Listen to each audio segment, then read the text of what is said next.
We are now at the mid-season break of F1 in 2024, and the question is, who are the top 5 worst drivers so far this season? Well, that is what I'm going to be talking about in today's video. If you enjoyed the video, then please hit the like button and subscribe for more F1 content. Now, let's get into the video.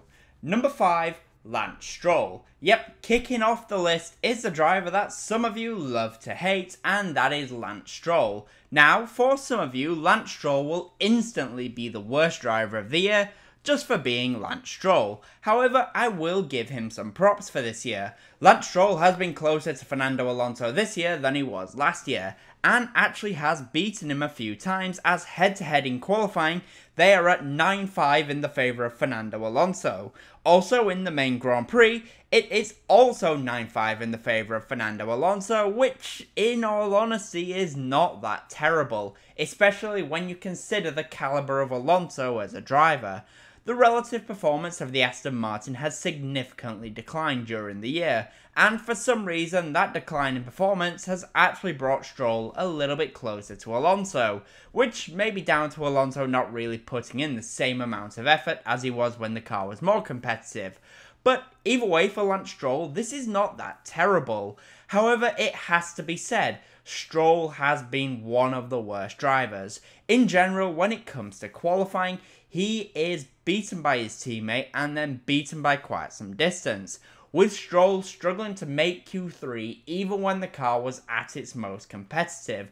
This has led to a large discrepancy when it comes to the number of points between the two drivers. Alonso right now has 49 points and is in 9th place in the Drivers' Championship. Stroll is only one place behind him in 10th place, but he only has 24 points, and he is 2 points ahead of both Nico Hülkenberg and Yuki Tsunoda. With how much the Aston Martin has fallen off in terms of performance, it is highly unlikely that Stroll will be able to overcome the points gap to his teammate, and he is at risk of being beaten by a Haas and a V-Carb, which should be almost unimaginable, especially given where Aston Martin were this time last season. Number 4, Kevin Magnussen. Now, let me get this out of the way straight away. What Kevin Magnussen did at the beginning of the race in Canada was simply fantastic. He managed to get performance out of the full wet tyres, which no one else has really ever managed to do, and he took full advantage of the conditions. However, apart from that, the 2024 season has not been a year which will fill Kevin Magnussen with glory. He has been involved in a large number of incidents and has purposely broken rules, which admittedly was to help his team, but he has managed to rack up 10 penalty points this season alone, meaning that he is 2 points away from becoming the first driver to rack up the maximum number of points and earn a race ban since the format was introduced. He has cut corners and gotten involved in multiple incidents.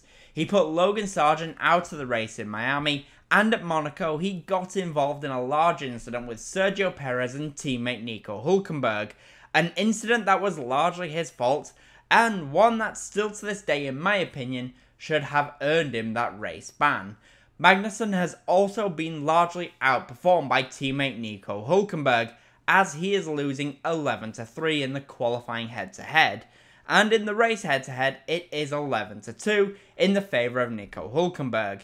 It is highly likely that Hülkenberg has beaten Magnussen in the points already as well, as Hülkenberg has 22 points to his name and Magnussen only has 5 points. This is likely the final season in the sport for Kevin Magnussen in my opinion. And to be completely honest, I will miss the Dane when he does leave the sport. He does bring entertainment to the races more often than not, and sometimes does spice up a somewhat boring Grand Prix. I just want to say that if you're enjoying the video so far, then I would really appreciate it if you hit the like button and subscribe for more content. Now though, let's get back to the video. Number 3, Sergio Perez.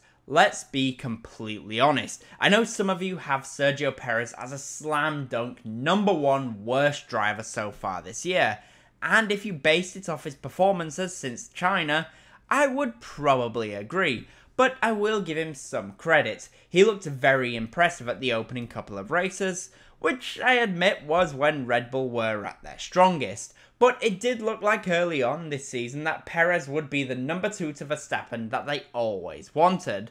But as usual, as the season has continued, his performances started to dip and he started to fall back.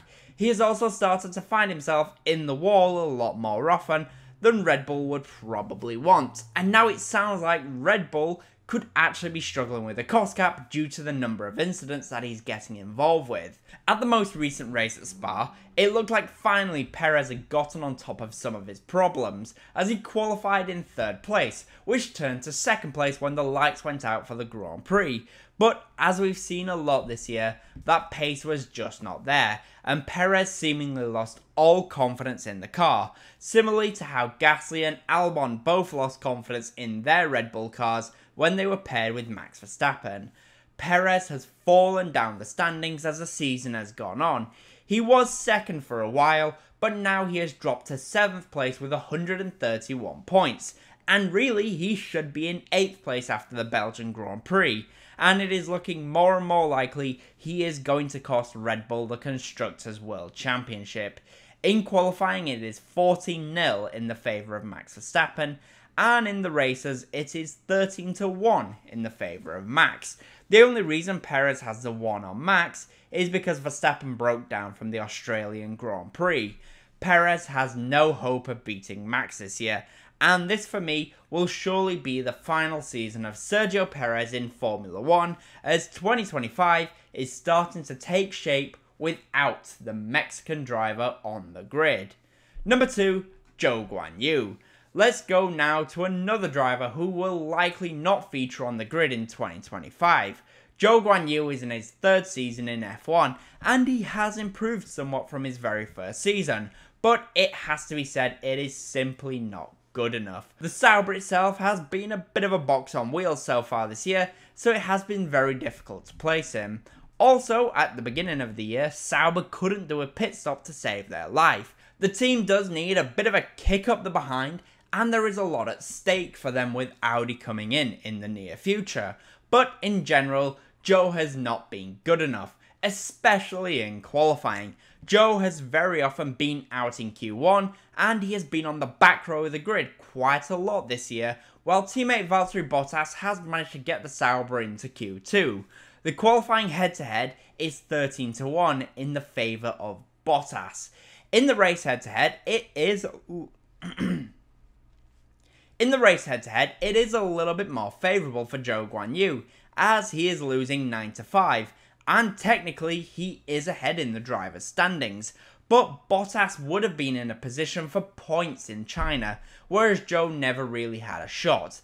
It is looking less and less likely that Zhou will have a seat next year, as the relentless world of Formula 1 is beginning to leave the Chinese driver behind. And number 1, Logan Sargeant.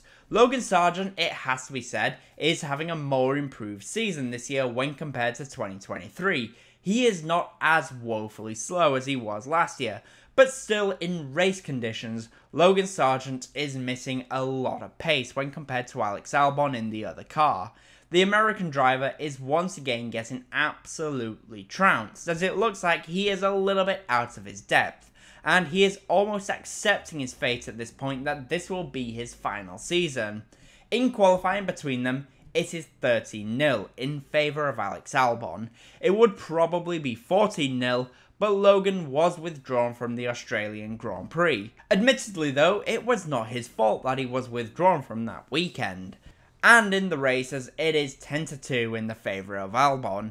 It is highly unlikely that Sargeant will score more than 4 points compared to what Albon has already managed to score. So it is very, very unlikely that Sargeant will beat him in the Drivers' Championship unless there is a chaotic Grand Prix in the remaining races.